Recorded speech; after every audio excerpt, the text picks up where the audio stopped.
Bismillahirrahmanirrahim. Assalamualaikum warahmatullahi wabarakatuh. Abuya yang sama-sama kita cintai, Allah muliakan, yang senantiasa selalu menyayangi kita, peduli kepada kita, agar senantiasa kita dapat menjadi hamba Allah yang baik dan dapat menjadi umat Nabi Muhammad sallallahu alaihi wasallam. Dan juga yang sama-sama kita cintai, Allah muliakan, Allah yarham Abuya di Kubah. Mudah-mudahan Allah kumpulkan beliau dengan mereka para ahli-ahli sufi, dan juga mudah-mudahan Allah ampunkan segala dosa beliau. Dan juga yang sama-sama kita muliakan para guru-guru kita, para abu-abu muda, dan juga pada pimpinan-pimpinan pesantren yang tidak kami sebutkan namanya satu persatu, namun tidak mengurangi rasa ta'zim dan kemuliaan dari kami.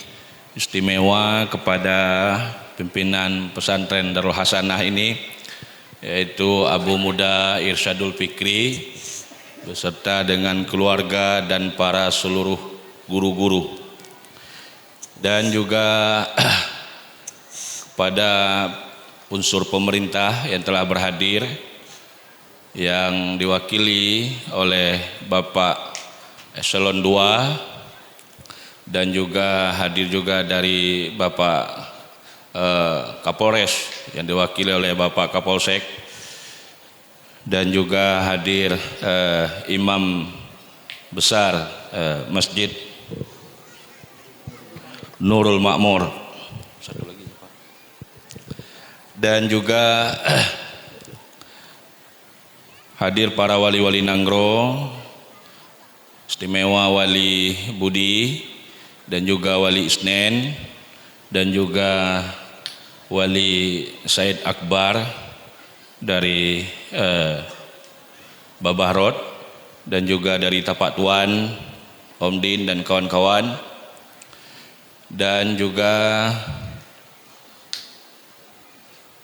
hadir bersama kita Abang Yuliardin sebagai pejuang Majelis Pengkajian Tarekat Tasawuf wilayah Singkil dan sekitarnya, dan juga pada ibu-ibu, bapak-bapak para jamaah, istimewa kepada panitia penyelenggara acara pada malam yang berbahagia ini, yang telah bersusah payah, yang telah mengorbankan waktu, tenaga, dan pemikiran.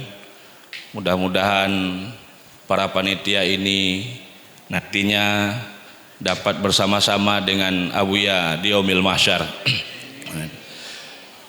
Bapak Ibu sekalian, sebagaimana telah disampaikan oleh Abi Khalidin, yaitu dengan judul yang sama, apa gunanya pesantren. Maka dalam hal ini tadi telah sama-sama kita mendengar apa yang disampaikan oleh guru kita Abi Wahyu, yang luar biasa ya, mantap dalam penyampaian beliau dan komplit apa yang telah disampaikan, sehingga saya juga tidak tahu lagi apa yang ingin saya sampaikan karena sudah dimakan sama beliau semua. Maka dalam hal ini saya teringat apa yang disampaikan oleh Abuya, dan sering kita dengar penyampaian dari perkataan Imam Syafi'i. Jadi man arada dunya fa alaihi bil ilmi, wa man aradal akhirah fa alaihi bil ilmi, wa man aradahuma fa alaihi bil ilmi. Apapun yang ingin kita kehendaki hidup di dunia ini, itu mesti dengan ilmu. Apapun yang kita kehendaki di akhirat, itu juga dengan ilmu.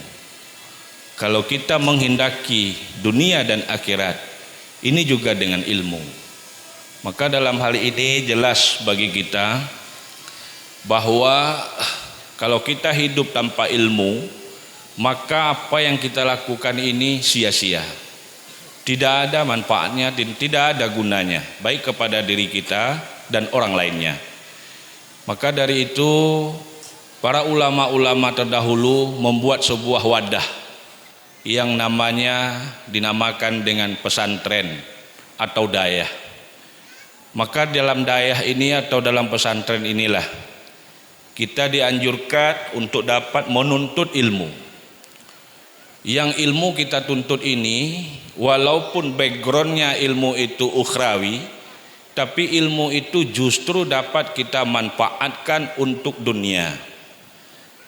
Maka karena terlalu lumrah hal yang seperti ini, Abuya menegaskan dalam majelis pengkajian tauhid tasawuf agar ilmu yang kita peroleh di dalam pesantren ini, supaya ilmu ini dapat bercahaya, dapat hidup, maka mesti bagi kita belajar ilmu kesufian atau ilmu tauhid, tasawuf dan kesufian, agar ilmu ini mempunyai ruh.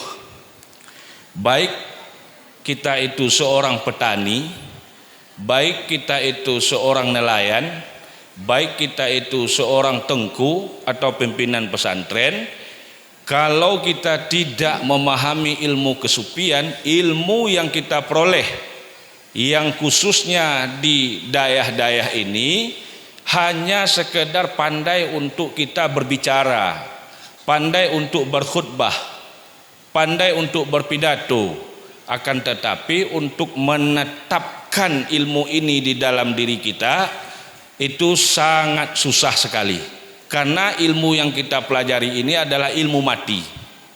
Maka agar ilmu itu hidup, dianjurkan bagi kita untuk mempelajari ilmu tauhid, tasawuf, ilmu tasawuf dan kesufian. Karena efek dari ini kita sudah sama-sama dapat melihat. Ibu-ibu, bapak-bapak sekalian, ilmu ini juga dulu kita aplikasikan di dalam kehidupan, baik itu berkeluarga, baik itu bermasyarakat dan lainnya. Sekarang yang sedang ditegaskan oleh Abuya, konteksnya adalah dalam bab salat, agar bagaimana kita dapat salat yang baik. Karena efek dari salat yang baik ini, kita dapat merasakan kehidupan yang sebenarnya pada dasarnya. Dalam konteks berkeluarga, kita tahu bagaimana kita menyayangi istri, melunaskan hak-hak istri. Kapan kita tahu ini? Di ketika bukan hanya kita belajar ilmu syariat, tapi juga kita belajar ilmu tarekat dan hakikat, atau dalam istilah lain belajar ilmu tasawuf kesufian. Barulah kita dapat melihat kebagusan-kebagusan istri, sehingga kita dapat sayang kepada istri, dapat melihat kehebatan-kehebatan istri. Kita ibu-ibu, itu bagi bapak-bapak lah, kita bapak-bapak tidak sanggup kita menggendong anak itu 2 jam, itu tidak sanggup, 1 jam itu tidak sanggup. Tapi kalau istri sanggup. Jadi memasak tidak sanggup, istri sanggup. Kapan kita dapat melihat seperti itu? Di ketika kita telah diajarkan ilmu tasawuf kesufian ini. Maka dalam hal inilah kita dapat merasakan bahwa dalam konteks kita dapat menyayangi istri itu, dapat melihat kelebihan-kelebihan istri, dapat melihat hak-hak istri. Dan begitu juga di dalam kita bermasyarakat, dapat melihat hak orang lain, dapat melihat kelebihan orang lain. Sehingga walaupun kita di pesantren, kalaupun pesantren ini benar-benar menjalankan apa yang telah dititahkan oleh ulama-ulama terdahulu, wabil khusus Allah yarham, maka dalam hal inilah hidup ini akan menjadi mudah, gaul kita akan menjadi mudah, kita banyak disayangi karena kita dapat melihat orang lain lebih, dan dapat melihat kekurangan kita, dapat melihat hak orang lain, melupakan hak kita. Maka orang senang dengan kita sehingga kita dapat nyambung dengan orang. Maka dari itulah guna pesantren ini bukan hanya sekedar bicara konteks zahirnya saja, dalam konteks belajar ilmu-ilmu agama, enggak, tapi mentamkinkan, memakan ilmu itu sendiri, menghidupkan ilmu itu sendiri, agar senantiasa ilmu ini dapat kita aplikasikan di dalam masyarakat, dapat kita aplikasikan dalam keluarga dan diri kita. Maka disinilah dianjurkan oleh Abuya bagi kita semua agar senantiasa kita belajar ilmu tauhid tasawuf kesufian. Maka mungkin mohon maaf Abuya, banyak sekali kurangnya. Wabillahi taufiq wal hidayah. Assalamualaikum warahmatullahi wabarakatuh. Waalaikumsalam warahmatullahi wabarakatuh.